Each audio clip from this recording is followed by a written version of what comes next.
कैसे हैं आप सभी लोग? बढ़िया हैं सभी। तो देखिए बच्चों, हमारा राजस्थान बोर्ड क्लास 12 में मैथमेटिक्स में चैप्टर नंबर 3 यानी कि आव्यूह चल रहा है। और आव्यूह में हमने पिछले लेक्चर में प्रश्नावली 3.2 का परिचय देखा था, जिसमें हमने आव्यूह में अलग अलग प्रकार की संक्रियाएं देखी थी, जोड़, बाकी, गुणा कैसे की करते हैं। उसके अलावा इन्हीं संक्रियाओं पे आधारित हमने कुछ गुणधर्म देखे थे। गुणधर्म के अलावा हमने 3.1 जो एक्सरसाइज थी उसके कुछ प्रकार कह लीजिए या गुणधर्म और कह लीजिए आव्यूह के जो देखे थे हमने, जिसपे हमने ज्ञात किया था कि किस प्रकार से हम किसी आव्यूह का ट्रांसपोज ज्ञात करते हैं, जिसे ए टी के द्वारा दर्शाते हैं। अगर ए कोई मैट्रिक्स है तो उसके ट्रांसपोज को मैंने बताया था ए टी या ए डैश के द्वारा दर्शाते हैं। इसके अलावा बच्चों मैंने आपको बताया था कि हम किस प्रकार से विषम सममित और सममित मतलब किसी आव्यूह को विषम सममित या सममित आव्यूह या सममित आव्यूह या विषम सममित आव्यूह यानी कि सिमेट्रिक और एसिमेट्रिक मैट्रिसेस किस प्रकार से कहते हैं, उसके लिए मैंने आवश्यक आपको जो है शर्तें थी वो बताई थी कि क्या क्या आवश्यक चीजें हैं। कोई भी आव्यूह कब सिमेट्रिक या विषम सममित या विषम सममित आव्यूह या सिमेट्रिक या एसिमेट्रिक मैट्रिक्स कहलाता है। अब जो है बच्चों, आज हम देख रहे हैं प्रश्नावली 3.2। प्रश्नावली 3.2 स्टार्ट कर रहे हैं आज हम। तो आप सभी लोग अपनी कॉपी पेन किताब जो है निकाल लीजिए और अब जो है हम स्टार्ट कर रहे हैं प्रश्नावली 3.2 में पहला क्वेश्चन। देखिए बच्चों, फर्स्ट जो हमारा क्वेश्चन है वो है कि एक मैट्रिक्स आपको दी हुई है ए, एक मैट्रिक्स आपको दी हुई है बी। दोनों मैट्रिक्स का आपको योग और व्यवकलन ज्ञात करना है। पहले a प्लस बी ज्ञात करना है, फिर a माइनस बी ज्ञात करना है। देखिए सबसे पहले तो हमने क्या देखा था कि कोई भी दो आव्यूहों को जोड़ने या घटाने के लिए जो आवश्यक शर्त है क्या वो पूरी हो रही है क्या? आवश्यक शर्त क्या थी कि जब हम कोई दो आव्यूहों को जोड़ते हैं या घटाते हैं तो उनका क्या समान होना चाहिए? क्रम समान होना चाहिए। चलिए इसका क्रम देखते हैं। इसका क्रम क्या है? इसमें दो तो है पंक्तियां और 3 है स्तंभ। इसका क्रम हो गया 2 × 3। इसमें भी 2 तो है पंक्तियां और 3 है स्तंभ। इसका भी 2 × 3। अब देखिए बच्चों, क्वेश्चन करवाते टाइम मैं सभी 100% चीजें नहीं बता सकता हूं। कुछ चीजें ऐसी होती है जो बच्चा जो है अपनी इंटेलिजेंसी के अकॉर्डिंग वहां एग्जाम में लिखता है, वहां जो उसका दिमाग चल रहा है उस टाइम पे, और जितनी अच्छी उसकी प्रैक्टिस है और जितना अच्छा दिमाग वो चला सकता है वहां एग्जाम में, उसके अकॉर्डिंग वो अपना आंसर वहां लिखता है और उसी के अकॉर्डिंग उसके नंबर आते हैं। अब मैंने ये बात आपको यहां बता दी कि भैया ये 2 × 3 है, ये 2 × 3 है, बता तो मैं सारी चीज दूंगा, बट उसको आप अपने उत्तर में लिख कैसे रहे हैं? अब आप वहां लिखें, अगर ये एक्स्ट्रा लाइन लिख देते हैं कि यहां एक बच्चा होगा जो डायरेक्ट इनको जोड़ देगा, खुद अपने दिमाग में देख लेगा कि हाँ भाई इनका क्रम समान है दोनों का, ये भी 2 × 3 का है, ये भी 2 × 3 का है, उसने अपने दिमाग में सोच लिया। और उसके बाद उसने क्या देखा कि हाँ अब जोड़ना है दोनों को या व्यवकलन करना है, तो वो डायरेक्ट जोड़ देगा या व्यवकलन कर देगा। इसी जगह एक बच्चा क्या करेगा, वो वहां लिखेगा कि क्योंकि दोनों आव्यूह के क्रम समान है या आव्यूह ए व बी का क्रम समान है, अतः इनमें जोड़ व व्यवकलन की संक्रिया संभव है या ऑपरेशन संभव है। और अगर जोड़ और व्यवकलन की संक्रिया संभव है तो फिर वो उसे जोड़ेगा या घटाएगा। तो एक तरीका होता है बस वहां क्वेश्चन करने का। सभी चीज देखो, टीचर जो है वो आपको समझा सकता है, कोई भी टीचर हो वो आपको बता सकता है क्या है, क्या तरीका है, लेकिन फिर भी कहीं ना कहीं आपकी इंटेलिजेंसी भी आपके काम आएगी। इंटेलिजेंसी कोई भी व्यक्ति पैदा नहीं होता है उसके साथ, बस आपका ध्यान कितना है उस चीज में, आप कितने इंटरेस्ट से उस चीज को कर रहे हो, जितने इंटरेस्ट से आप उस चीज को कर रहे हो आपको उतना ही अच्छा आप वहां पे उसका हल लिखोगे। चलिए तो a प्लस बी याद कर लेते हैं अब आपको पता है कि जब दो, मतलब इनको योग तो कर सकते हैं इनका, अब जब दो आव्यूहों को जोड़ते हैं तो उनके क्या जुड़ते हैं? संगत पद जुड़ते हैं, संगत अवयव जुड़ते हैं। इसका संगत ये रहा, इसका संगत ये रहा, इसका ये रहा, इसका ये रहा, इसका ये रहा और इसका ये रहा। तो इनको जोड़ लेते हैं। -3 में क्या जुड़ेगा? 3। 2 में क्या जुड़ेगा? 5। 1 में क्या जुड़ेगा? -2। 1 में क्या जुड़ेगा? -1। -4 में क्या जुड़ेगा? 4। और 7 में क्या जुड़ेगा? -2। ठीक है बच्चों, तो -3 से 3 कट जाएगा 0, 5 और 2 7, -2 में से 1 जाएगा -1, 1 और -1 0, -4 और 4 0, 7 और में से -2 जाएगा तो 5। ठीक है बच्चों, तो ये आ गया हमारा a प्लस बी का मान। चलिए a माइनस बी का मान याद कर लेते हैं। a माइनस बी में हमें क्या करना है? ए में से बी को घटाना है। देखो योग करते समय तो ठीक है, चल जाएगा काम, ए में बी जोड़ लो या बी में एक जोड़ लो, बात एक ही है। बट जब व्यवकलन की बात हो रही है, घटाने की बात हो रही है, तो ध्यान रखना जो पहले है उसका पहले लेना है और जो बाद में है उसका अवयव बाद में लेना है। घटेंगे संगत में से संगत ही। तो यहां क्या होगा, आप देखो -3 में से क्या घटेगा, 3 घटेगा। 2 में से क्या घटेगा, 5 घटेगा। 1 में से क्या घटेगा, -2 घटेगा। 1 में से क्या घटेगा, -1 घटेगा। -4 में से क्या घटेगा, 4 घटेगा। और 7 में से क्या घटेगा, -2 घटेगा। ठीक है बच्चों, तो संगत जो अवयव थे उनमें से मैंने इनको घटा दिया। तो देखो क्या होगा, -3 और -3 -6। 2 में से 5 जाएगा, -3। माइनस माइनस प्लस 2, 2 और 1 3। माइनस माइनस प्लस 1, 1 और 1 2। -4 -8। माइनस माइनस प्लस 2 और 7 9। तो ये हमने क्या ज्ञात कर लिया, ये हमने ज्ञात कर लिया a माइनस बी। ये हमारा था a प्लस बी और ये हमने ज्ञात कर लिया a माइनस बी। ठीक है बच्चों, इसे आप नोट कर लीजिए। फिर हम देखते हैं हमारा क्वेश्चन नंबर 2। बट उससे पहले एक चीज ध्यान रखना, एक जो चीज मैं पिछली बार शायद मैंने बताई थी या नहीं बताई थी मुझे याद नहीं है, कि जब हम जोड़ते हैं या घटाते हैं तो ये तो हमें ध्यान रखना ही है कि जोड़ने घटाने से पहले ये चेक कर ले कि उनका क्रम समान है या नहीं। और क्रम समान है तो हमेशा ध्यान रखना जोड़ने या घटने के बाद जो भी आपका उत्तर आएगा वह भी उसी क्रम का होगा जिस क्रम के ये दोनों थे। जिस क्रम के ये दोनों थे या जिस क्रम के जिनको जोड़ा गया वो थे या घटाया गया वो थे, तो जुड़ने और घटने के बाद जो उत्तर प्राप्त होगा वो भी उसी क्रम का आएगा। देखो जोड़ने पे ये प्राप्त हुआ तो इसका क्रम भी क्या है, 2 × 3 ही है। घटाने पर ये प्राप्त हुआ, इसका क्रम भी क्या है, 2 × 3। ठीक है बच्चों, चलिए इसे नोट कर लीजिए। फिर हम देखते हैं हमारा नेक्स्ट क्वेश्चन, क्वेश्चन नंबर 2। तो देखिए बच्चों, हमारा जो नेक्स्ट क्वेश्चन है वो है अगर a प्लस बी -7 2 0 -5 है और a माइनस बी 3 0 -2 3 है, तो आपको a और b का मान याद करना है। तो बेसिकली यहाँ पे आपको एक तरीके से मैं कह सकता हूं 2 समीकरण दिए हुए हैं।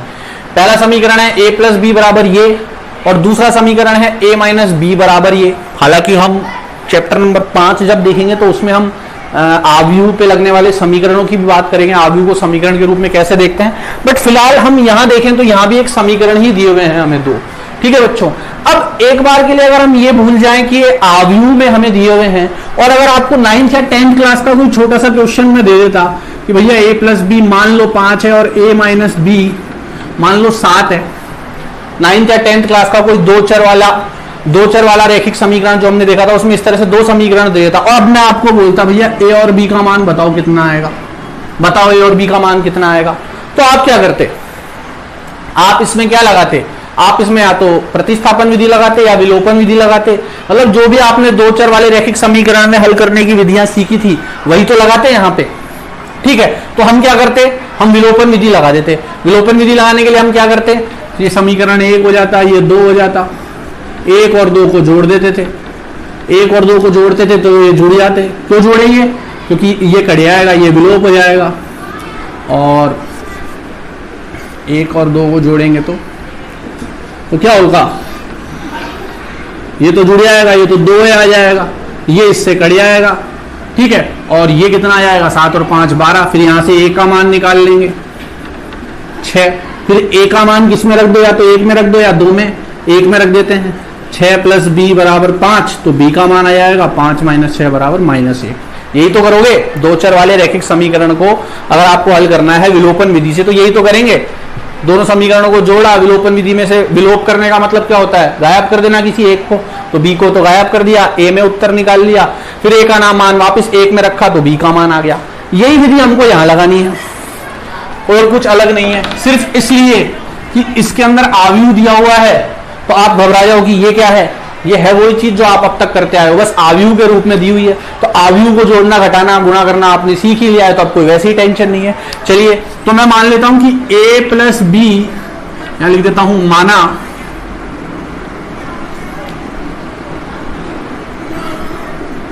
या माना लिखने की जरूरत नहीं, डायरेक्ट लिख दो आप, a प्लस बी -7, 2 और 0 -5। इसी तो मैं मान लेता हूं समीकरण नंबर 1 और b बराबर a माइनस बी बराबर 3 0 माइनस 2 3, इसे मैं मान लेता हूं समीकरण नंबर 2। ठीक है बच्चों, चलिए पता तो हमें लगी है कि अगर b को विलोप करना है विलोपन विधि द्वारा तो 1 को 2 में जोड़ना पड़ेगा, तो हम लिखेंगे समीकरण 1 में 2 को जोड़ने पर क्या आएगा, देखो a प्लस बी पहला समीकरण -7 2 0 -5। ठीक है, या मैं ऐसा करता हूं, आपको पता है जब समीकरणों को जोड़ते हैं तो बाएं पक्ष में बायां पक्ष जुड़ता है और दाएं पक्ष में दायां पक्ष जुड़ता है। तो मैं समीकरण 1 और 2 को जोड़ रहा हूं तो a प्लस बी में इसके बाएं पक्ष में इसका बायां पक्ष जोड़ देता हूं प्लस a माइनस बी, और इसके दाएं पक्ष में इसके दाएं पक्ष को जोड़ देता हूं तो -7 0 2 -5 किस में जुड़ेगा, 3 0 -2 और 3 में। इसके दाएं पक्ष में इसके बाएं पक्ष में इसका बायां पक्ष जुड़ गया और इसके दाएं पक्ष में इसका दायां पक्ष जुड़ गया। प्लस बी से माइनस बी कट जाएगा, कितना आएगा यहाँ पे 2a बराबर। अब इनको कैसे जोड़ें, तो आपको पता है ये दो आव्यूह हैं, आव्यूह को जोड़ने के लिए पहले चेक करते हैं इनका क्रम समान है क्या। इसका क्रम भी 2 × 2, इसका क्रम भी 2 × 2, तो जुड़ तो सकता है ये। अब जोड़ने के लिए क्या करते हैं, संगत अवयवों को आपस में जोड़ते हैं। तो -7 में 3 जुड़ेगा, -7 + 3। अब आप चाहो तो बच्चों डायरेक्ट भी लिख सकते हो, आपको अगर समझ में आ रहा है तो, वरना आप इस तरीके से एक बार दिखा दो कि -7 में 3 जुड़ेगा, 0 में -2 जुड़ेगा, 2 में 0 जुड़ेगा और -5 में 3 जुड़ेगा। एक बार ये स्टेप बढ़ जाएगा हमारा, तो 2a बराबर कितना आएगा, 2a बराबर आएगा -7 + 3, -7 + 3 कितना आएगा -4, 0 -2 -2, 2 में 0 2, -5 + 3 -2। ठीक है बच्चों, अब ये 2a से गुणा हो रहा है। आपको पता है जब कोई चीज अगर गुणा होती है तो उधर जाइए क्या हो जाती है, भाग। बट आप कहोगे सर आपने भाग तो सिखाया ही नहीं, आपने भाग तो सिखाया ही नहीं, तो आप ये क्यों मानते हो कि ये भाग हो रहा है। आप ये मान लो कि ये 1/2 से गुणा हो रहा है, 1/2 से गुणा कह लो या 2 से भाग कह लो, बात तो एक ही है। तो इसका a यहां से हटाऊंगा तो यहाँ ये किससे गुणा हो जाएगा, 1/2 से गुणा हो जाएगा। 1/2 से गुणा हो जाएगा क्या, ये पूरा। ठीक है, कान चाहे ऐसे पकड़ो चाहे घुमा के पकड़ो, बात तो एक ही। आप ये भी कह सकते थे कि मैंने 2 का भाग दिया है इसमें, बट भाग वाला मैट्रिक्स में हमने देखा नहीं है कुछ ऐसा कि इसके बटे में मैं 2 लगा दूं।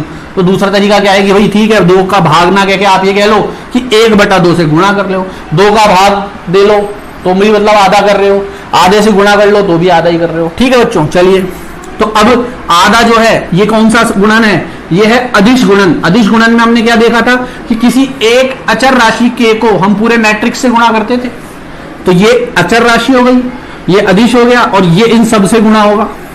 तो कैसे होगा, ये इन सब से अलग अलग गुणा होगा। तो देखो कैसे गुणा करेंगे इसको,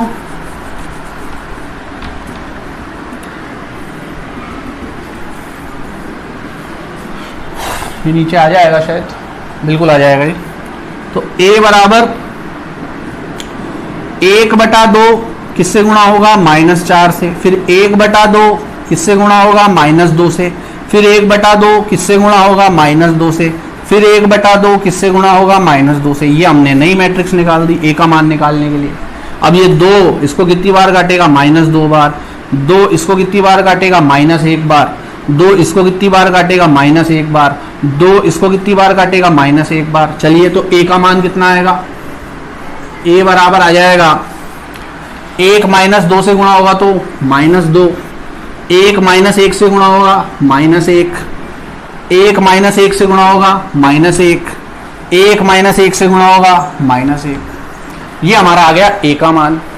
चलिए b, अब a का मान आ गया है तो b का मान ज्ञात कर लेते हैं। a का मान तो हमने निकाल लिया, अब किसका मान ज्ञात करेंगे, b का। तो इसको नाम दे दो नंबर 3। वहां पे आप क्या करते थे, जब एक का मान आ जाता था तो उस मान को किसी दूसरे समीकरण में रखते थे और दूसरे का मान ज्ञात कर लेते थे। तो 3 से a का मान किस में रख दो, या तो 1 में रख दो या 2 में रख दो। ठीक है, तो अपन लिख देंगे 3 से a का मान किसमें रखने पर? एक में रखने पर, एक में रखने पर, ठीक है। 3 से a का मान एक में रखने पर कितना आएगा? देखो a का मान एक में रखते हैं, एक क्या था हमारा? a प्लस बी बराबर ये, तो देखो एक था हमारा a प्लस बी बराबर -7, 2, 0, -5। अब a की जगह हम क्या रखेंगे? ये रख देंगे, ठीक है बच्चों। तो मैं एक काम करता हूं, पहले इसमें से b का मान पहले ही निकाल लेता हूं, क्योंकि फिर यहाँ पे मैट्रिक्स आएगी, फिर उसको उधर ले आओगे तो सबको चेंज करना पड़ेगा। इससे अच्छा है मैं यहाँ से पहले b का मान निकाल लेता हूं। तो यहाँ से b कितना आएगा? -7, 2, 0, -5, और ये प्लस का a उधर जाके क्या हो जाएगा? -a, ठीक है। तो b का मान कितना आ जाएगा यहाँ से? -7, 2, 0, -5 -a का मान क्या निकाला हमने? a का मान हमने निकाला ये -2, -1, -1। आई क्या बात बच्चों समझ में? मैंने क्या किया? a का मान निकाला, और 3 से a का मान किस में रख रहा हूं मैं? 1 में। 3 से मेरे को a का मान 1 में तो रखना था, बट 1 वाला जो समीकरण था उसमें मैंने क्या किया? पहले b को अकेला छोड़ लिया, a को उधर ले गया, फिर a को उधर ले आके अब a का मान डाल दिया। मैंने ऐसा क्यों किया? क्योंकि अगर मैं इधर a का मान रखता तो फिर इसको b को अकेला छोड़ने के लिए इन सबको उधर ले जाना पड़ता। इन सबको उधर ले जाता तो सभी अवयवों के चिन्ह जो है वो बदलते, सभी अवयवों के क्या बदल जाते? चिन्ह बदल जाते। तो वो एक्स्ट्रा मेहनत बचाने के लिए मैंने पहले ही b को अकेला छोड़ दिया, ठीक है। तो यहां से देखो b का मान कितना आ जाएगा? वही संगत अवयव में से संगत अवयव को घटा देंगे। ये घट रहे हैं, ये दोनों जो अवयव हैं, जो दोनों मैट्रिक्स हैं वो आपस में घट रहे हैं, तो इसमें से इसको घटाना है हमें, तो इसमें से इसको घटाना है, तो संगत अवयवों को आपस में घटा दो। -7 में से किसको घटा दो? -2 को। 0 में से किसको घटा दो? -1 को। 2 में से किसको घटा दो? -1 को। -5 में से किसको घटा दो? -1 को, ठीक है। आ गई बात समझ में? तो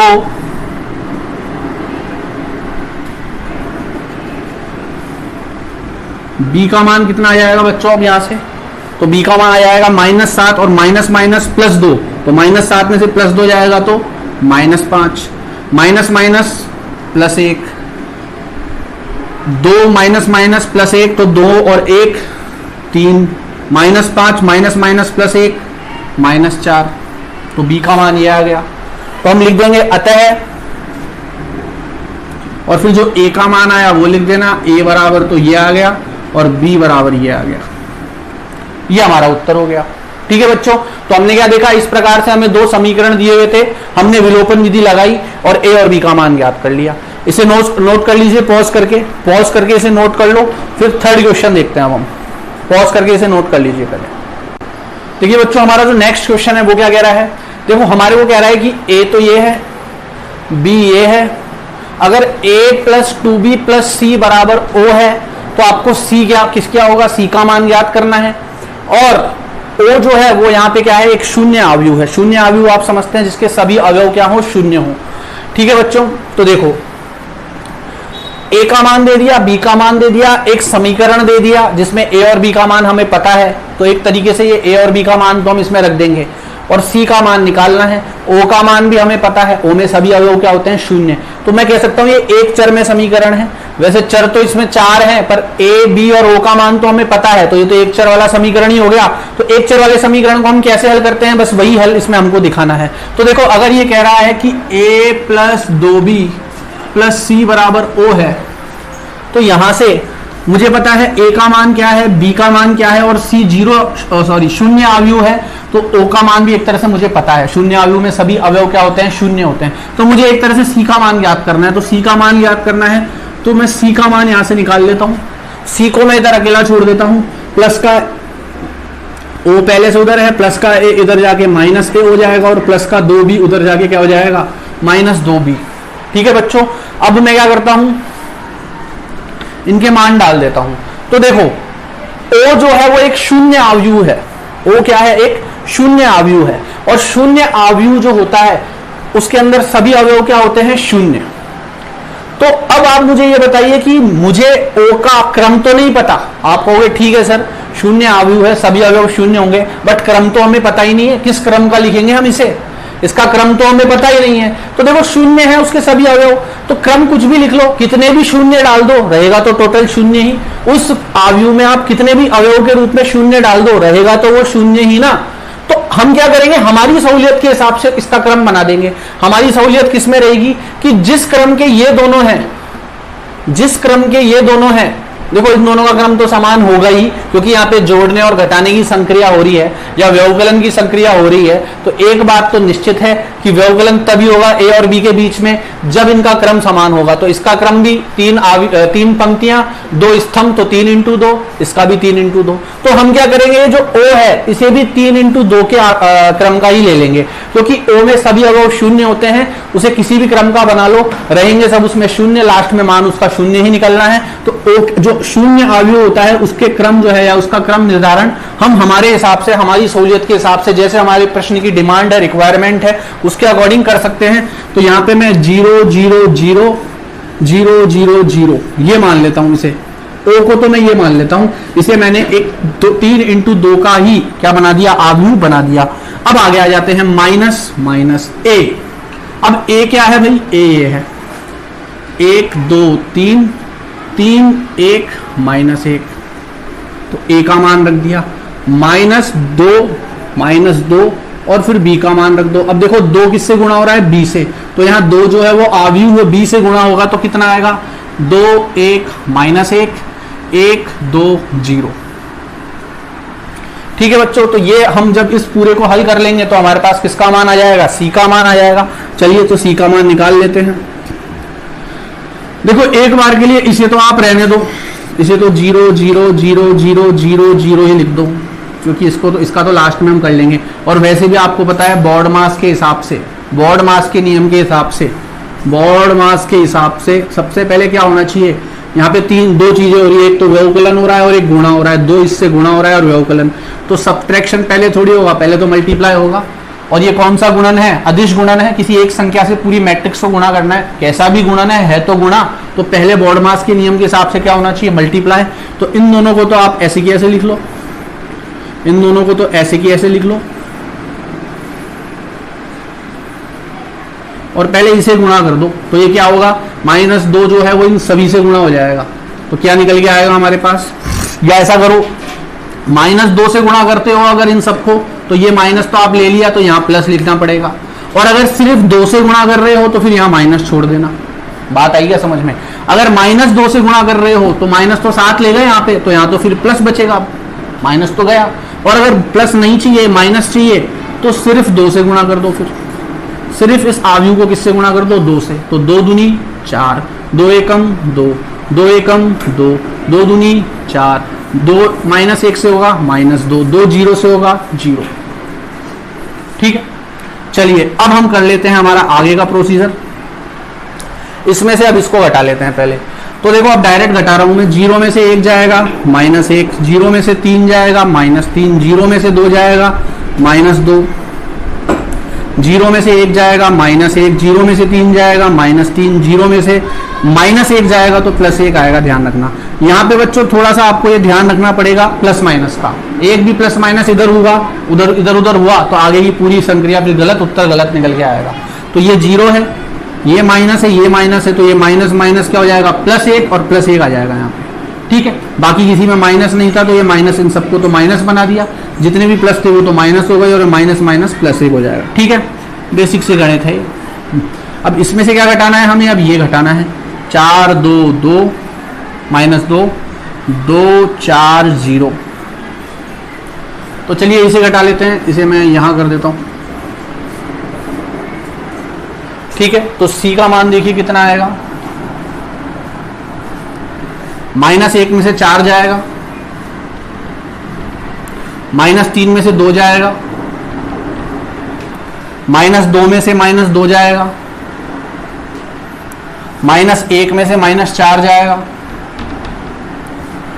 -3 में से, अब ध्यान देना यहाँ पे, यहाँ ध्यान देना, -3 में से माइनस का 2 जो घटाना है, तो -3 में से घटाना है -2, इस तरीके से लिखना।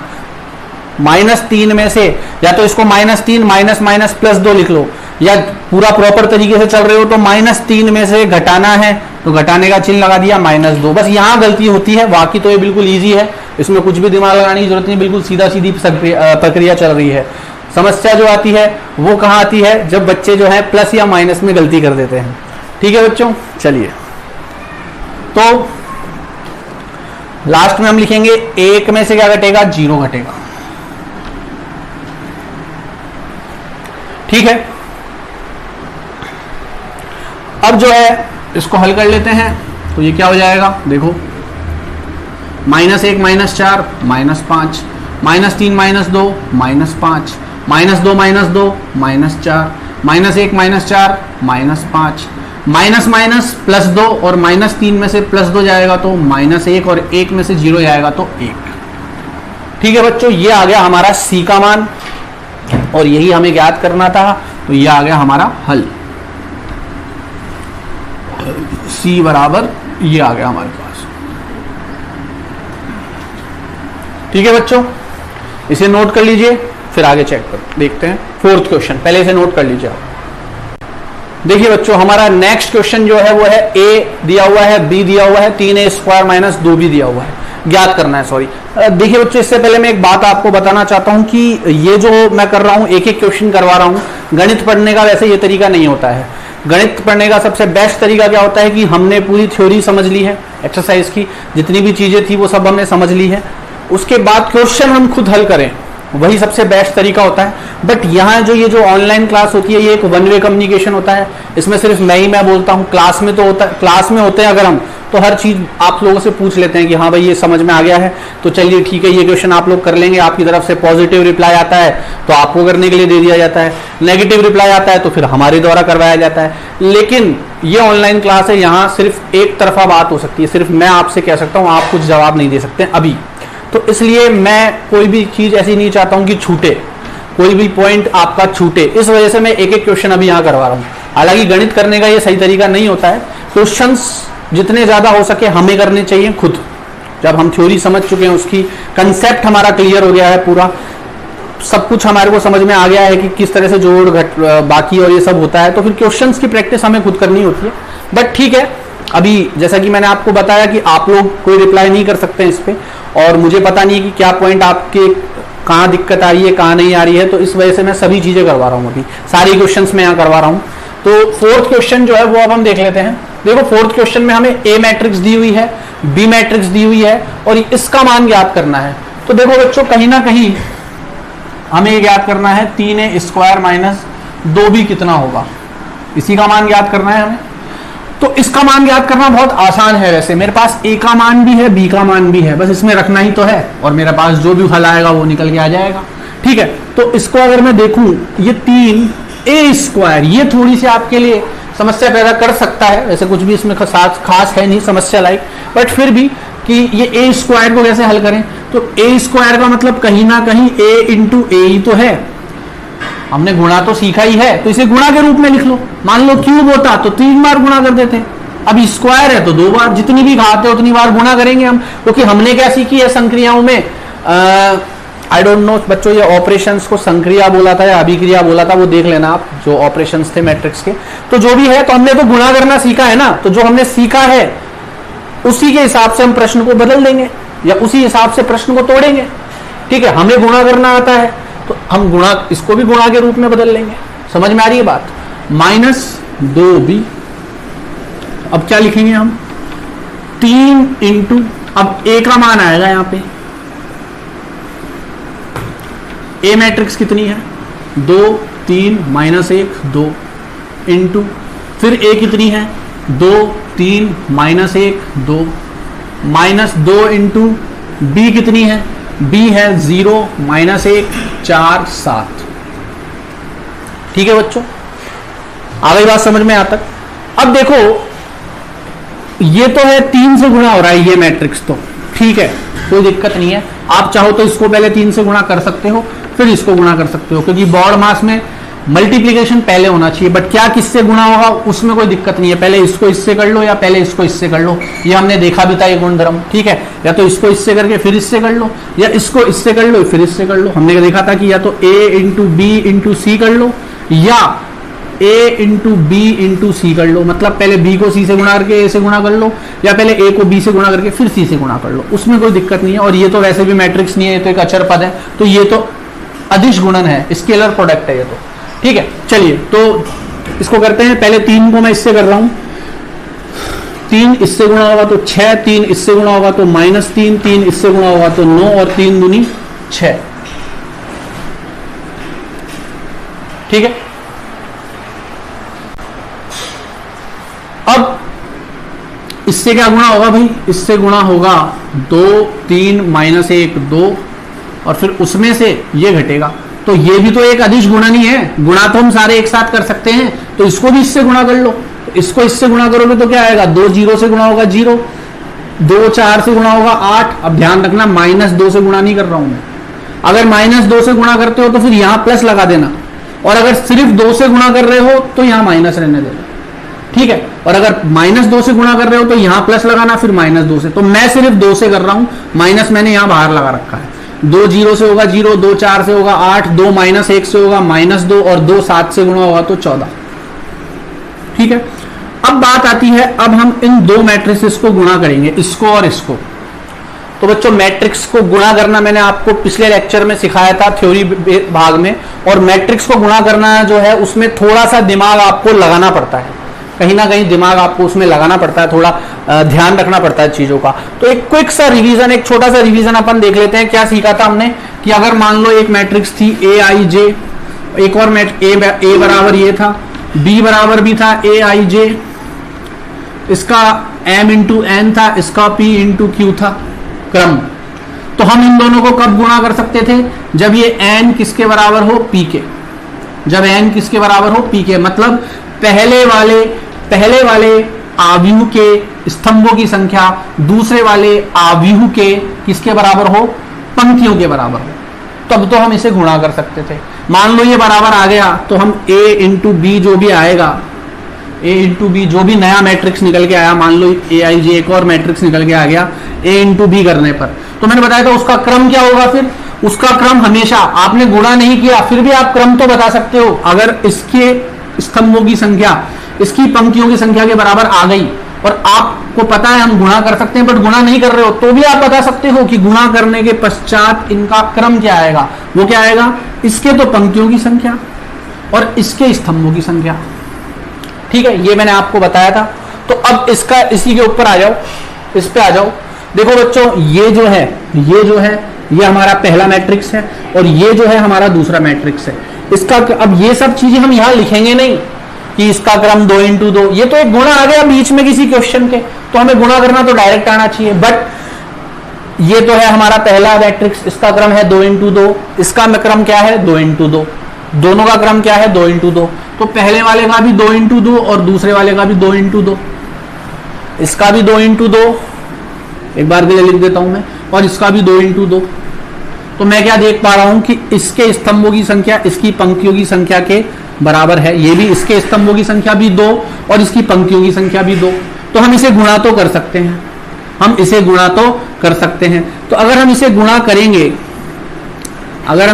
करेंगे, तो जो रिजल्ट निकल के आएगा a इंटू बी, उसका क्रम क्या आएगा, उसके लिए मैंने क्या बताया था, इसकी पंक्तियों की संख्या और इसके स्तंभों की संख्या, तो वो भी 2 इंटू 2 ही निकल के आएगा। वो भी कितना निकल के आएगा, 2 इंटू 2। तो मेरे पास फाइनली जो भी इनका प्रोडक्ट निकल के आएगा या जो भी इनका गुणा करने पर उत्तर आएगा, आव्यूह आएगा, उसका क्रम क्या होगा 2 इंटू 2। अब आपको क्या करना है, ये आपको यहां तक पता लगाना है। सबसे पहले तो ये देखना होता है कि गुणा कर सकते हैं या नहीं कर सकते। अगर कर सकते हैं तो गुणा करने पर जो उत्तर आएगा उसका क्रम क्या होगा, यहां तक आपको पता लगाना है सबसे पहले। ये काम जब आप प्रैक्टिस में आ जाएगा तो ये काम आपके लिए आधे मिनट में हो जाएगा, देख के बता दोगे आप कि हाँ इनका क्रम समान है, यहां से ये इसका लेंगे, ये इसका लेंगे, इसकी पंक्तियों की संख्या लेंगे, इसके स्तंभों की संख्या, वो इसका क्रम होगा। उसके बाद आपको क्या करना है, रफ में एक मैट्रिक्स मान लेना, इसी के बगल में कहीं लाइन खींचना। अगर गुणा का क्वेश्चन आता है बोर्ड में तो आपको कॉपी में, वैसे भी मैं यही सजेस्ट करूंगा कि कॉपी के पीछे या पेपर के पीछे रेफर करने से अच्छा है जिस जगह आप अपना हल कर रहे हो उसी के आगे एक छोटी सी लाइन बनाओ और उस लाइन के लिए अलग से यहाँ पे लिख दो रफ कार्य। बोर्ड की कॉपी में कार्य करने का तरीका बता रहा हूं मैं आपको, और रफ कार्य कर लिख के और फिर यहाँ रफ कार्य कर लो, ठीक है। तो एक मैट्रिक्स मान लेना आप यहाँ पे, ये सब काम आप रफ में कर रहे हो, यहाँ मेन यहाँ पे मत कर देना।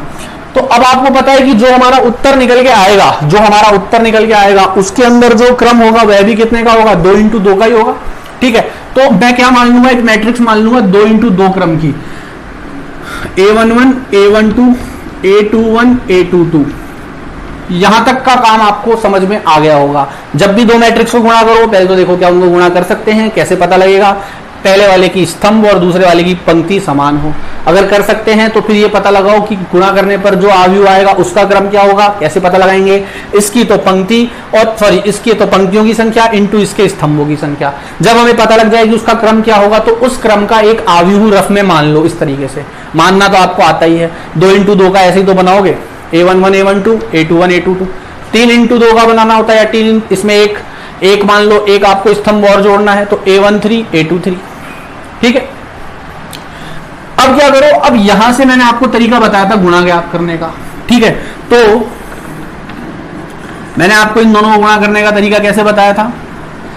A11 का क्या मतलब है भाई, A11 का मतलब यह है कि ये तो पहले आव्यूह की बात करता है और ये दूसरे आव्यूह की बात करता है, यह तो पंक्ति की बात करता है और ये स्तंभ की। ध्यान रखना, ये आपका क्या है, ये वो हल है जो गुणा करने के बाद जो आपको आव्यूह, जो गुणा करने के पश्चात आपको जो आव्यूह मिलेगा उसके अवयव है ये।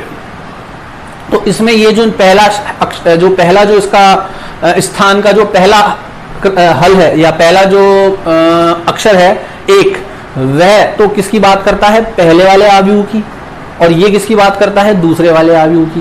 पहले वाले आव्यूह में भी ये किसकी बात करता है, पंक्ति की, और बाद वाले आव्यूह में ये किसकी बात करता है, स्तंभ की। मतलब पहले आव्यूह की पहली पंक्ति को, पहले आव्यूह की पहली पंक्ति को दूसरे आव्यूह के पहले स्तंभ से गुणा करना है, ठीक है। दूसरे आव्यूह के पहले स्तंभ से गुणा करना है।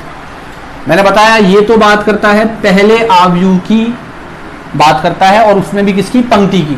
तो ये पहले आव्यूह की बात कर रहा है और उसमें नंबर क्या है, 1, मतलब पहली पंक्ति। फिर ये बात करता है दूसरे आव्यूह की, दूसरे आव्यूह में भी किसकी बात करता है, स्तंभ की। कौन से स्तंभ की बात कर रहा है, पहले की। तो दूसरे आव्यूह का पहला स्तंभ, पहले आव्यूह की पहली पंक्ति को दूसरे आव्यूह के पहले स्तंभ से गुणा करोगे तो आपको ये अवयव प्राप्त हो जाएगा।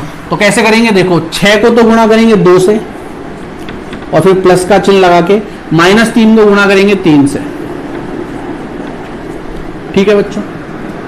अब इसको कैसे याद करें, फिर से ये तो किसकी बात करता है, पहले आव्यूह की, और ये किसकी बात करता है, दूसरे आव्यूह की। ये पहले आव्यूह में पहली पंक्ति की, और ये दूसरे आव्यूह में दूसरे स्तंभ की बात कर रहा है। तो पहले आव्यूह की तो पहली पंक्ति लेनी है और दूसरे आव्यूह का दूसरा स्तंभ लेना है अब आपको, ठीक है। और इनको आपस में गुणा करना है, पहले आव्यूह की पहली पंक्ति और दूसरे आव्यूह का दूसरा स्तंभ, इन्हें गुणा करना है। तो 6 को तो किससे गुणा करेंगे, -1 से, प्लस ये बीच में प्लस जरूर लगाना है, 1 गुणा किया फिर प्लस जरूर लगा देना।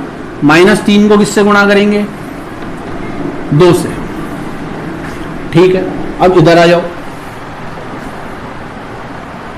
पहले आव्यूह, सॉरी अब ये किस, हाँ ये बात तो किसकी कर रहा है, अभी भी पहले आव्यूह की बात कर रहा है। ये पहले आव्यूह में पहला आव्यूह, नंबर कितना लिखा हुआ है, 2, तो दूसरी पंक्ति, पहला तो आव्यूह है और उसमें दूसरी पंक्ति, क्योंकि ये हमेशा पहले आव्यूह की बात करेगा। पहले आव्यूह में दूसरी पंक्ति कौन सी है भैया, ये है। पहले आव्यूह में दूसरी पंक्ति यही तो है, ये रो 1 है, ये रो 2 है। और ये किसकी बात कर रहा है, ये बात कर रहा है दूसरे आव्यूह की, दूसरे आव्यूह की, और दूसरे आव्यूह में पहले स्तंभ की। ये हमेशा स्तंभ की बात करता है, पहला स्तंभ, ठीक है बच्चों। दूसरा आव्यूह में ये 1 नंबर है इसलिए पहला स्तंभ, ठीक है। तो ये पहला स्तंभ आ गया। अब 9 को तो 2 से गुणा करो, प्लस का चिन्ह लगाओ, 6 को 3 से गुणा करो, तो हमारा ये वाला जो अवयव है वो प्राप्त हो जाएगा। अब जो हमारा लास्ट अवयव बच रहा है वो देख लेते हैं। लास्ट अवयव बच रहा है हमारा ये किसकी बात कर रहा है, पहले आव्यूह की दूसरी पंक्ति ये रही, और दूसरे आव्यूह का दूसरा स्तंभ ये रहा। ये हमेशा पंक्ति की बात करेगा, वो भी पहले वाले की, पहले आव्यूह की, और ये हमेशा बात करेगा स्तंभ की और किसकी, दूसरे वाले की, ठीक है, दूसरे आव्यूह की। चलिए, अगर कंफ्यूजन है तो 3-4 क्वेश्चंस प्रैक्टिस करना, मैं यहाँ पे अलग से आपको प्रैक्टिस के लिए दे दूंगा, सारा कंफ्यूजन क्लियर हो जाएगा। ठीक है, चलिए गुणा कर लेते हैं इसको। 9 को किससे गुणा करना है, दूसरे आव्यूह में, सॉरी पहले आव्यूह में दूसरी पंक्ति ये रही, और दूसरे आव्यूह में दूसरा स्तंभ ये रहा, तो इसको इससे गुणा करना है। तो 9 तो -1 से गुणा हो जाएगा, प्लस 6 2 से गुणा हो जाएगा, ठीक है। और माइनस में क्या आ जाएगा, 0 -2 8 और 14, ये तो माइनस में था ही। चलिए अब ये याद कर लेते हैं। 6 दूनी 12, 3 -3 से होगा -9, 6 -1 से होगा -6, -3 2 से होगा -6, 9 2 से होगा 18, और 6 3 से होगा 18 प्लस का, 9 1 से होगा -9, और 6 2 से होगा तो प्लस का 12, -0 -2 8 और 14, ठीक है। 12 में से 9 जाएगा 3, -6 में -6 जुड़ेगा -12, 18 में 18 जुड़ेगा 36, और -9 में से प्लस का 12 जाएगा -3। इधर घटाना है किसको, 0 -2 8 और 14 को, ठीक है बच्चों। तो इसमें से इसको घटाना है, तो आपको पता है दो आव्यूह को कैसे घटाते हैं, पहले तो उनका क्रम समान होना चाहिए, ये भी 2 × 2 का, ये भी 2 × 2 का। फिर घटाते कैसे हैं, संगत अवयवों में को आपस में घटा देते हैं। तो देखो कैसे घटाएंगे इसको, 3 में से तो क्या घटेगा, 0 घटेगा, -12 में से क्या घटेगा, 8 घटेगा, 36 में से क्या घटेगा, -2 घटेगा, 36 में से घटेगा -2। यहां कई बच्चे गलती कर देते हैं, ये नहीं है कि उनको आता नहीं है, बट जल्दीबाजी में कर देते हैं, वो 36 -2 ही लिख देते हैं, इस माइनस को भूल जाते हैं, 36 -2। तो ये नहीं करना है आपको, ये माइनस तो लगाना ही है, साथ में इसका माइनस भी तो लगेगा, या माइनस माइनस करके डायरेक्ट लिख दिया करो 36 + 2, ठीक है। और 36 में से क्या घटाएंगे, 14,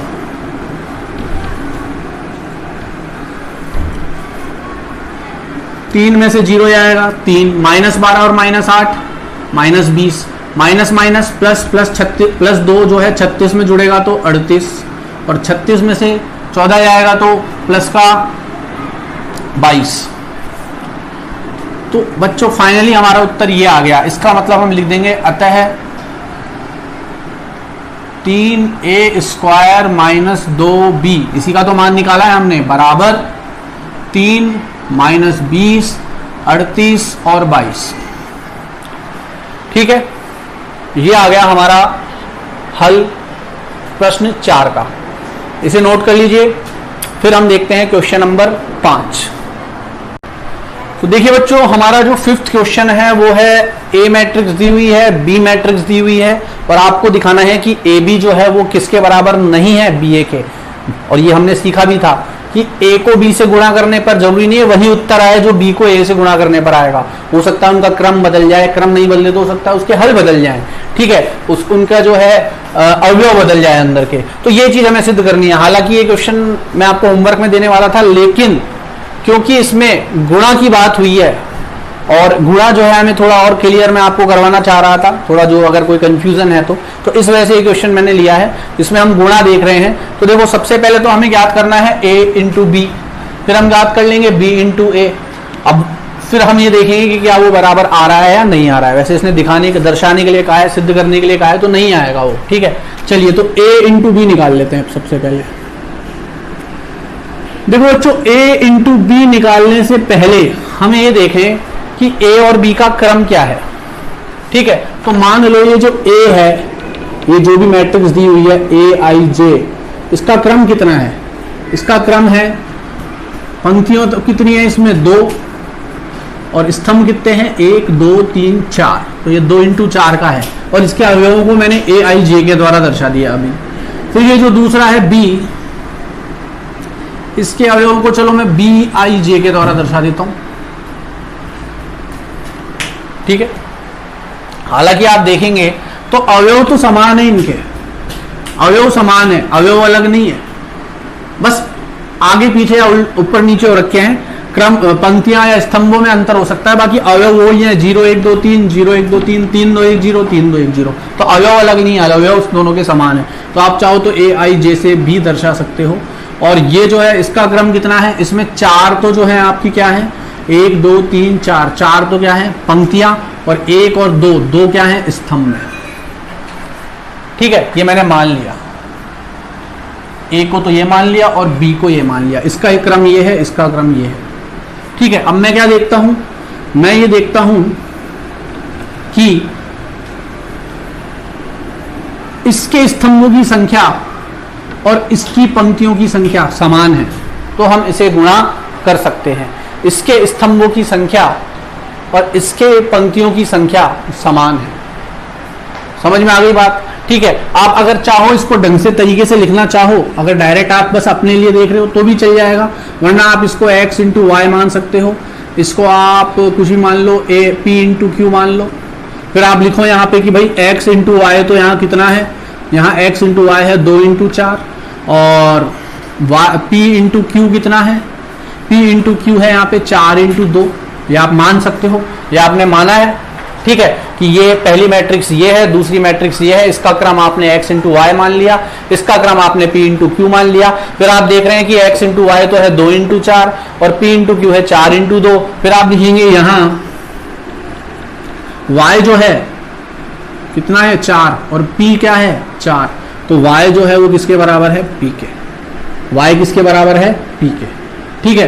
तो इसलिए इनको क्या कर सकते हैं आपस में, अतः यहां y बराबर P है, इस अतः A × B या A × B संभव है, ठीक है। ये सब चीजें होती है बच्चों जो हमें अपने दिमाग को यूज करके वहां पे लिखनी होती है, वहां हमें भाषा बनानी आनी चाहिए, आप कितनी पहले प्रैक्टिस कर लो, बट वहां जो इंस्टेंट, वहां जो आपका दिमाग चलेगा, हालांकि आएगा वो प्रैक्टिस से ही। यहाँ क्वेश्चनों में अगर आप ये सब चीजें लिखोगे तो ऑटोमेटिकली आपकी आदत वैसी ही बन जाएगी बोर्ड में लिखने की भी, ठीक है बच्चों। तो ये चीज आप लिख सकते हैं। तो चलिए अब A × B कर लेते हैं। तो मैंने क्या कहा था आपको, A × B अगर आपको निकालना है, A × B अगर आपको निकालना है तो पहले मैं ये पता लगाऊंगा कि A को B से गुणा करने पर उसका क्रम क्या होगा, तो ये चीज आपको रफ में करनी है। तो A को B से गुणा करने पर जो भी आएगा, A को B से गुणा करने पर जो भी आएगा उसका क्रम तो मैं यहां से याद कर सकता हूं, क्योंकि इसका क्रम कितना है 2 × 4 और इसका क्रम कितना है 4 × 2। अच्छा बच्चों, आप जो है इन जो आपको प्रश्न में ये दी हुई रहती है, इसे आप हल में इनके क्रम लिख सकते हो, कोई दिक्कत नहीं है। बल्कि मैं कहूंगा हर मैट्रिक्स का क्रम उसके साथ लिख दिया करो, भले ही प्रश्न में आपको दिया हुआ हो या नहीं दिया हुआ हो, हल करते समय उसका क्रम लिख दिया करो, ठीक है। तो A × B का क्रम क्या आएगा, पहले वाले की तो पंक्तियों की संख्या और दूसरे वाले की स्तंभों की संख्या, तो इसका क्रम आएगा 2 × 2। क्या आएगा 2 × 2, मतलब A को B से गुणा करोगे तो क्रम कितना आएगा 2 × 2, ठीक है बच्चों। अगर इसका क्रम 2 × 2 आएगा तो चलिए A × B मान लेते हैं। मान लो A × B जो आएगा वो आएगा A11 A12 A21 A22। ये तो बताया था मैंने आपको, पहले तो ये पता लगाओ कि गुणा करने पर क्रम क्या आएगा, इसको मिटा देना यहां से, गुणा करने पर क्रम क्या आएगा, बोले सर क्रम तो ये आएगा 2 × 2 आएगा। कैसे पता लगा, बोले सर पहले वाले की तो पंक्तियों की संख्या और दूसरे वाले के स्तंभों की संख्या लेनी होती है, ठीक है, तो क्रम तो ये आएगा 2 × 2। फिर क्या करते हैं हम मैट्रिक्स मान लेते हैं, ये हमने मैट्रिक्स मान ली, ठीक है, 2 × 2 की एक मैट्रिक्स मान लो रफ में, ठीक है। फिर क्या करो, अब A × B करो आप, या AB लिख लो, AB बोला है प्रश्न में उसने, तो AB लिख लो, ठीक है। तो AB लिखोगे आप तो क्या आएगा, देखो A11 मतलब ये तो किसकी बात करता है, पहले आव्यूह की पहली पंक्ति, ये है पहले आव्यूह की पहली पंक्ति, और ये है दूसरे आव्यूह का पहला स्तंभ। ये एक लिखा हुआ है ना, ये स्तंभ को दर्शाता है, ये पंक्ति को। ये पहले आव्यूह की, ये दूसरे इस आव्यूह की। तो ये पहले आव्यूह की पहली पंक्ति और ये दूसरे आव्यूह का पहला स्तंभ। तो दूसरे आव्यूह का पहला स्तंभ ये रहा। चलो गुणा करते हैं। 0 को 0 से करेंगे, प्लस 1 को 1 से करेंगे, प्लस 2 को 2 से करेंगे, प्लस 3 को 3 से करेंगे। ये हमारा A11 आ जाएगा। ठीक है बच्चों, चलिए अब A12 निकालते हैं। A12 का मतलब क्या है? पहले आव्यूह की पहली पंक्ति और दूसरे आव्यूह का दूसरा स्तंभ। पहले आव्यूह की पहली पंक्ति और दूसरे आव्यूह का दूसरा स्तंभ। चलिए गुणा करते हैं। 0 को किससे गुणा करेंगे? 3 से, प्लस 1 को करेंगे 2 से, फिर प्लस 2 को करेंगे 1 से, फिर प्लस 3 को करेंगे 0 से। अब हम याद कर लेते हैं A21 मतलब पहले आव्यूह की दूसरी पंक्ति, पहले आव्यूह की दूसरी पंक्ति और दूसरे आव्यूह का पहला स्तंभ गुणा होगा। तो ये इससे होगा। तो 3 किससे गुणा होगा? 0 से, प्लस 2 किससे गुणा होगा? 1 से, प्लस 1 किससे गुणा होगा? 2 से, प्लस 0 किससे गुणा होगा? 3 से। ठीक है, फिर पहले आव्यूह की दूसरी पंक्ति और दूसरे आव्यूह का दूसरा स्तंभ। पहले आव्यूह की दूसरी पंक्ति और दूसरे आव्यूह का दूसरा स्तंभ। तो देखो पहले आव्यूह की दूसरी पंक्ति ये रही और दूसरे आव्यूह का दूसरा स्तंभ ये रहा। 3 किससे गुणा होगा? 3 से, प्लस 2 किससे गुणा होगा? 2 से, प्लस 1 किससे गुणा होगा? 1 से, प्लस 0 किससे गुणा होगा? 0 से। ठीक है बच्चों, चलिए तो A B निकाल लेते हैं अपन।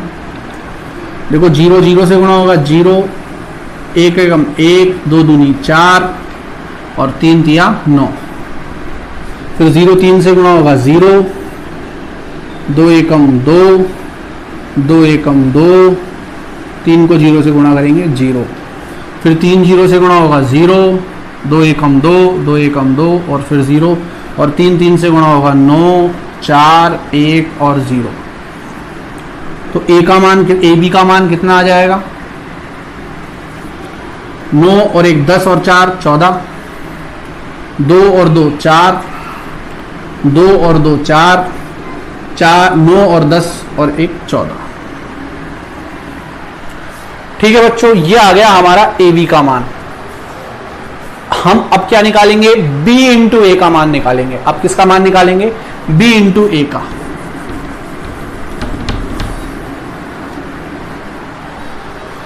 ठीक है, तो देखो B इंटू A का मान जब आप निकालोगे तो आप क्या करना, B को तो एक बार पहले लिख लो 0 1 2 3, तो हमारे को आसानी रहेगी इससे 3 2 1 0। और A को बाद में लिख लो। A को क्या लिख लो? बाद में लिख लो। कितना आएगा? 0 1 2 3 और 3 2 1 0। ठीक है बच्चों, तो ये तो हमने लिख लिया B और ये हमने लिख लिया A। अब हम निकालते हैं BA। तो सबसे पहले तो B को A से गुणा कर सकते हैं क्या? B को A से गुणा कर सकते हैं क्या? तो देखो इस बार हमारा जो B का जो क्रम है वो है P इंटू Q और A का क्रम कितना था? X into Y। तो अब क्या होना चाहिए? अब QX के बराबर होना चाहिए। पहले तो हमने चेक किया था जब AB निकाल रहे थे तो हमने क्या चेक किया था? जब AB निकाला था तो हमने ये चेक किया था कि क्या Y P के बराबर है क्या? Y P के बराबर है क्या? अब हम क्या चेक करेंगे कि क्या QX के बराबर है क्या? क्यों? क्योंकि इसका क्रम कितना आएगा? इसका क्रम है 4 इंटू 2 और इसका क्रम कितना है? 2 इंटू 4। तो देखो इसमें स्तंभों की संख्या 2 और इसमें पंक्तियों की संख्या 2। थोड़ा क्लियर लिख देता हूं मैं इसको, 4 इंटू 2 और इसका है 2 इंटू 4। तो इसके स्तंभों की संख्या और इसकी पंक्तियों की संख्या समान है, तो गुणा तो हो सकता है, गुणा तो हम इसको कर सकते हैं। तो चलो गुणा कर सकते हैं। तो मतलब यहां पे q जो है वो x के बराबर है,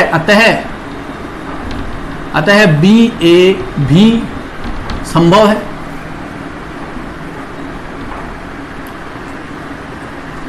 बी ए भी क्या है, संभव। चलिए अच्छा, बी ए संभव है तो आप मुझे बताओ बी ए का क्रम क्या आएगा। जब बी को ए से गुणा करेंगे तो उसका क्रम क्या होगा। तो देखो बी ए का क्रम क्या होगा, इसकी तो पंक्तियों की संख्या और उसकी स्तंभों की संख्या, मतलब 4 क्रॉस 4 या 4 इंटू 4 होगा। बी ए का क्रम क्या होगा, 4 इंटू 4। और अगर बी ए का क्रम 4 इंटू 4 होगा बच्चों, तो मैं क्या करता हूं, वही रफ में एक आव्यूह मान लेता हूं 4 इंटू 4 क्रम का। तो A11, A12, A13, A14, A21, A22, A23, A24, A31, A32, A33, A34 और A41, A42, A43, A44। देखो बच्चों, अब वैसे तो ये क्वेश्चन जो है आप डायरेक्ट भी कर सकते थे। अब ये निर्भर करता है कि बोर्ड में ये क्वेश्चन कितने नंबर का आ रहा है। मान लो वो आपको 1 या 2 नंबर में क्वेश्चन देता है, तो इतनी सारा थोड़ी करेंगे हम कि पहले ए को बी से गुणा करेंगे, फिर बी को ए से गुणा करके दिखाएंगे, देखो भाई अलग अलग आ रहा है ये। हम डायरेक्ट क्या करेंगे, ए बी का क्रम निकाल लेंगे। ए बी का क्रम कितना आया था, 4 इंटू 2, सॉरी ए बी का क्रम कितना आया था, ए को बी से गुणा करने का क्रम आया था 2 इंटू 2। क्यों, क्योंकि इसमें पहले पंक्तियों की संख्या और बाद में स्तंभों की संख्या कितनी आ रही थी, 2 इंटू 2। तो ये तो ए बी का क्रम हो गया था। और बी ए का क्रम कितना निकालेंगे हम, बी ए का क्रम आ रहा है 4 इंटू 4। बी ए का क्रम कितना आ रहा है, 4 इंटू 4। तो ये तो वैसे ही समान नहीं हो सकती, इस वाले में इससे ज्यादा अवयव होंगे। तो हम डायरेक्ट लिख देंगे कि यहां हम देखते हैं कि ए बी का क्रम बी ए के क्रम के बराबर नहीं है, अतः ए बी भी किसके बराबर नहीं आएगी, बी ए के। भाई दो आव्यूह तो समान तब हो सकते हैं ना जब सबसे पहले तो उनका क्रम समान होना चाहिए। तो ए बी ए के बराबर कब हो सकता था, जब ए को बी से करने पर जो आव्यूह आता उसका क्रम और बी को ए से गुणा करने पर जो आव्यूह आता उसका भी क्रम समान होता है, इन दोनों का क्रम। बट इसका क्रम तो कितना दिख रहा है यहां से डायरेक्ट 2 इंटू 2, और उसका क्रम कितना दिख रहा है 4 इंटू 4। तो आप क्रम के आधार पे भी इन्हें असमान दिखा सकते हैं। बट मान लो क्वेश्चन आपको दूसरे तरीके से दे दे, आपको ये क्वेश्चन 6 नंबर में दे दे, तो अब आपको पता है कि ये 2 लाइन लिखने से काम नहीं चलेगा। या 5 नंबर में दे दे, बड़े नंबर में क्वेश्चन दे दे, तो अब आपको पता है कि ये 2 लाइन लिखने से काम तो चलेगा नहीं कि मैंने पहले ए बी का क्रम निकाल लिया फिर बी ए का क्रम निकाल लिया, दोनों असमान है इसलिए आव्यूह जो ए बी है वो भी बी ए के बराबर नहीं होगा, ये तो नहीं लिख सकते हैं। तो उस स्थिति में इस तरीके से पूरा गुणा करके दिखाना है आपको। समझ में आ गई बात। तो अब आपको क्या करना है बच्चों, वैसे होता है डायरेक्ट ही, लेकिन एक गुणा समझाने के लिए मैंने आपको इतना भी समझा दिया है, ठीक है। और अगर बड़े नंबर में आ जाता है तो ऐसे पूरा कर लेना। अब बी ए भी निकालना है आपको, तो अब बी ए आपको खुद को निकालना है, बी ए आपको अपने खुद के लेवल पे निकालना है। मानना क्या है मैंने बता दिया, वही पहली पंक्ति, सॉरी पहले आव्यूह की पहली पंक्ति, दूसरे आव्यूह का पहला स्तंभ, पहले आव्यूह की पहली पंक्ति, दूसरे आव्यूह का दूसरा स्तंभ, पहले आव्यूह की पहली पंक्ति, दूसरे आव्यूह का तीसरा स्तंभ, पहले आव्यूह की पहली पंक्ति, दूसरे आव्यूह का चौथा स्तंभ। इस तरीके से गुणा होगा। फिर उसी तरीके से इन सब में आपको गुणा करके ये आपको जो है पोस्ट करना है, ठीक है बच्चों। तो बी ए अब आपको खुद को निकालना है क्या होगा। और एक बात तो क्लियर है कि जब क्रम ही समान नहीं है तो आगे हल करने का कोई मतलब ही नहीं था, बट क्योंकि मुझे गुणा समझाना था इस वजह से मैंने इसको यहां तक मैं लेके आया हूं और गुणा आपको समझ में भी आ गया होगा। बट मैं फिर बता रहा हूं, इस क्वेश्चन का आंसर आप क्रम के आधार पे भी अलग अलग बता सकते हो कि भैया इसका क्रम तो 2 इंटू 2 आएगा और उसका कितना आएगा, उसका आएगा 4 इंटू 4, ठीक है। अच्छा इसको लिखेंगे कैसे, तो आप ऐसा करिए, यहां तक पॉज कर लीजिए, b इंटू ए आप खुद निकाल के दिखाएंगे, ठीक है। कैसे मानेंगे वो मैंने बता दिया है, पहले ये नोट कर लीजिए आप पॉज करके, फिर इसका वास्तव में हल कैसे लिखना है अगर छोटे नंबर में क्वेश्चन आता है तो वो मैं आपको बताता हूं, पहले इसको नोट कर लो आप। ये बच्चों ये हमारा क्वेश्चन था। अगर आपको इसको डायरेक्ट क्रम के आधार पे ही हल करना है तो इसका क्रम मैं लिख देता हूं यहाँ पे 4 इंटू 2 और ये 3 था हमारे पास, ठीक है। तो देखो अब आप क्या लिखोगे, सबसे पहले वही आपने जिसको माना था कि माना जो हमारा ए जो आव्यूह है उसे मैं मान लेता हूं ए आई जे, क्रम मान लेता हूं m इंटू एन। और जो हमारा बी जो आव्यूह है उसे मैं मान लेता हूं बी आई जे, और क्रम मैं मान लेता हूं x इंटू वाई मान लो, या p इंटू क्यू माना था, जो भी देख लेना आप। फिर मैं लिखूंगा कि भाई m इंटू एन जो है वो वास्तव में कितना है 2 इंटू 4, क्योंकि a का क्रम वास्तव में कितना है 2 इंटू 4, और x इंटू वाई जो है वो वास्तव में कितना है 4 इंटू 2। फिर हम लिखेंगे यहां n तो x के बराबर है, n x के बराबर है, n और x दोनों ही कितने हैं, n का मान देखो कितना है 4 और x का मान भी कितना है 4, तो n और x बराबर है 4 के, अतः a b संभव है, एक तो इनको गुणा कर सकते हैं, तथा a b तथा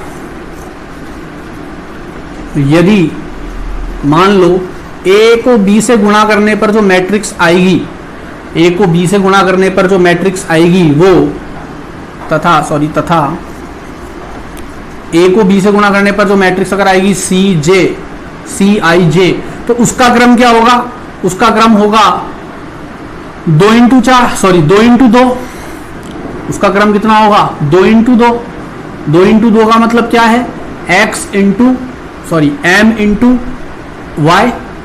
इंटू वाई, तो ये आएगी m इंटू वाई के रूप की, जहां m इंटू वाई कितना है 2 इंटू 2, क्योंकि आपको पता है गुणा करने के पश्चात जो हमें आव्यूह प्राप्त होता है उसका क्रम क्या होता है, पहले वाले आव्यूह की पंक्तियों की संख्या और दूसरे वाले आव्यूह का स्तंभों की संख्या। ठीक है, तो हम कह सकते हैं कि अतः ए बी का क्रम 2 इंटू 2 है, 2 इंटू 2 होगा। ठीक है बच्चों, चलिए अब जो है हम b इंटू ए निकाल लेते हैं। ठीक है, तो हम यहां लिखेंगे कि देखो b इंटू ए निकालना है तो पहले b लिख लो, b आई जे तो कितना है x इंटू वाई माना है आपने, और a आई जे कितना माना है आपने, a आई जे माना है आपने m इंटू एन। तो अब देखते हैं क्या बी ए संभव है, क्या बी ए संभव है क्या। तो देखो पहले तो x इंटू वाई कितना है हमारे पास 4 इंटू 2, और m इंटू एन कितना है 2 इंटू 4, यहाँ लिख दिया था मैंने पहले ही। तो मैं देखूंगा कि यहाँ पे क्या देख पा रहा हूं कि हाँ भाई इसकी पंक्तियों की संख्या इसके स्तंभों की संख्या के बराबर है, y किसके बराबर है n के, y किसके बराबर है n के, किसके बराबर 2 के, y भी 2 और n भी 2, अतः बी ए क्या है संभव है। b को a से भी क्या किया जा सकता है, गुणा किया जा सकता है, तथा बी ए बराबर कितना आएगा d, मान लो इसको d मान लेता हूं मैं, d आई जे, और ये कितना आएगा बच्चों, आपको पता है b को a से गुणा करूंगा, तो इसका क्रम क्या आएगा, b में पंक्तियों की संख्या कितनी है x, और a में स्तंभों की संख्या कितनी है n, तो x इंटू एन कितना आएगा, x इंटू एन, तो x इंटू एन कितना होगा 4 इंटू 4, 4 इंटू 4, अतः बी ए का क्रम क्या होगा, बी ए का क्रम क्या होगा बच्चों, बी ए का क्रम होगा 4 इंटू 4। तो आप लिखोगे यहां ए बी का क्रम बराबर नहीं है बी ए के क्रम के, ए बी का क्रम किसके बराबर नहीं है, बी ए के क्रम के। ठीक है, समझ में आ गई बात। इसका मतलब ए बी का क्रम तो कितना आया था m into Y, m into Y किसके बराबर नहीं है x इंटू एन के। ठीक है, m इंटू वाई किसके बराबर नहीं है x इंटू वाई के, क्योंकि m इंटू वाई तो कितना आया था 2 इंटू 2, बराबर नहीं था किसके 4 इंटू 4 के।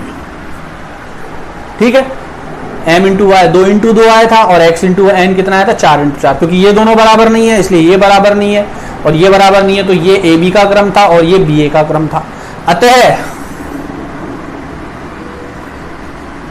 ए बी भी किसके बराबर नहीं होगा, बी ए के, क्योंकि बच्चों दो आव्यूह, मैंने बताया था आपको बराबर आव्यूह या दो आव्यूह बराबर कब होते हैं, जब पहले उनके क्रम समान हो। संगत अवयव तो बाद में देखते हैं, दो चीजें बताई थी, क्रम समान हो और संगत अवयव समान हो। पर संगत अवयव देखने से पहले तो क्रम देखोगे, जब क्रम ही समान नहीं है तो संगत अवयव देख के करोगे क्या। तो या तो क्रम ही समान नहीं है दोनों के, ए बी जो आव्यूह आएगा उसका क्रम कुछ और आ रहा है, बी ए आव्यूह का क्रम कुछ और आ रहा है, इसलिए ए बी भी किसके बराबर नहीं होगा, बी ए के बराबर नहीं होगा बच्चों। ठीक है बच्चों, तो इसको एक बार मैं फिर से शॉर्ट में बता देता हूं। मैंने ए को क्या मान लिया, A I J M into N, B को क्या मान लिया, B I J X into Y. ठीक है, फिर मैंने क्या देखा कि भाई m इंटू एन जो है वो a का क्या है, क्रम है, तो वो कितना था 2 इंटू 4, और x इंटू वाई b का क्रम है जो कितना था 4 इंटू 2। फिर मैंने क्या देखा यहाँ पे कि भाई n जो है, मतलब ये n, ये तो कितना है 4, और ये जो y है ये कितना है 2, y कितना है 2, तो n तो है 4 और y कितना है 2, सॉरी y नहीं x भी कितना है 4, x भी कितना है 4। ठीक है, n भी 4 और x भी 4, मतलब इसके पंक्तियों की, इसके स्तंभों की संख्या इसकी पंक्तियों के बराबर है, तो n जो है वो x के बराबर है 4, इसलिए a b संभव है, a को b से गुणा करना संभव है मतलब उसको गुणा किया जा सकता है। गुणा करने पर क्रम क्या आएगा, तो मैंने मान लिया कि जो a और b को गुणा करने पर जो आव्यूह आएगा वो कोई नया आव्यूह आ गया सी आई जे, तो उसका क्रम क्या आएगा, उसका क्रम आएगा पहले वाले की पंक्तियों की संख्या और दूसरे वाले की स्तंभों की संख्या, मतलब m इंटू वाई, और m इंटू वाई कितना हो जाएगा 2, क्योंकि m तो कितना है 2 और y भी कितना है 2 इंटू 2, तो ए बी का क्रम कितना आएगा 2 इंटू 2। ठीक है, फिर मैंने क्या निकाला, बी ए निकाला, बी ए के लिए देखा कि b तो मैंने ये माना था तो उसको पहले लिख दिया क्योंकि अब b पहले आ रहा है, और a जो है वो ये माना था इसको बाद में लिख दिया क्योंकि बी ए में a बाद में आ रहा है। ठीक है, फिर मैंने वापस देखा कि ये y जो है वो m के बराबर है क्या, तो मैंने देखा ये y तो 2 है और n भी 2 है, जो m है वो भी कितना है 2 और y भी कितना है 2, तो y जो है वो किसके बराबर है m, सॉरी यहाँ m लिख देना बच्चों, मैंने n लिख दिया है गलती से। y जो है वो किसके बराबर है m के, y m के बराबर है तो b a संभव है, तो b a क्या आएगा यहाँ पे, पहले वाले की पंक्तियों की संख्या और दूसरे वालों की स्तंभों की संख्या, x इंटू एन कितना आएगा, x भी 4 और n भी 4, तो 4 इंटू 4, अतः बी ए का क्रम क्या होगा 4 इंटू 4। ए बी का क्रम बी ए के क्रम के बराबर नहीं है, तो ये वैसे ही आपस में क्या नहीं होंगे, समान नहीं होंगे। तो आज हम बच्चों इतना ही देखेंगे, 1 घंटे से ऊपर हो चुका है वीडियो। उसके बाद नेक्स्ट जो क्वेश्चन है वो हमारे नेक्स्ट वीडियो में देखेंगे, और नेक्स्ट वीडियो में जो है आपको इसके आगे के जो क्वेश्चन है मैं कोशिश करूंगा मैक्सिमम क्वेश्चंस कवर कर सकूं। इसके अलावा बच्चों मैं कुछ क्वेश्चंस आपको इस वीडियो के अंत में अभी दूंगा, उसमें कुछ क्वेश्चंस आपके बेसिक जो है बोर्ड लेवल के होंगे, कुछ थोड़े एडवांस लेवल के भी होंगे, तो आप कोशिश कीजिएगा 4 से 5 क्वेश्चन मैं दूंगा आपको, उन क्वेश्चंस को करने की कोशिश कीजिएगा आप लोग। वो एक्स्ट्रा क्वेश्चंस है क्योंकि मैंने आपको बताया मैट्रिक्स में सिर्फ किताब के क्वेश्चन सफिशिएंट नहीं है, एक्स्ट्रा क्वेश्चंस भी हमें आने चाहिए। तो कुछ सीबीएसई के क्वेश्चन है, अच्छे क्वेश्चन हैं, वो आने चाहिए आपको। अगर आप आगे कंपटीशन देने की सोच रहे हैं तो वो वाला जो है उस टाइप के क्वेश्चन भी आपको आने चाहिए जो अभी मैं आपको दूंगा। साथ ही कुछ क्वेश्चन मैं कोशिश करूंगा आपको जेई वगैरह में जो आते हैं, जेई के जो है प्री लेवल के या एडवांस लेवल के या मेंस लेवल के जो भी क्वेश्चंस हैं वो भी मैं कोशिश करूंगा आपको देने की। ठीक है, तो अभी 3 से 4 क्वेश्चन मैं आपको यहाँ दूंगा, उन्हें आप नोट कीजिए और उन्हें आप करने की कोशिश कीजिए, जो कि आपकी 3.1 और 3.2 दोनों पे आधारित है। 3.2 का आपने बेसिक समझ लिया है, पूरा कंसेप्ट समझ लिए हैं, तो क्वेश्चन सब आप कर सकते हैं। ठीक है बच्चों, तो मिलते हैं नेक्स्ट क्लास में, तब तक पढ़ते रहिए और होमवर्क जो है वो टाइम पे करिए। धन्यवाद।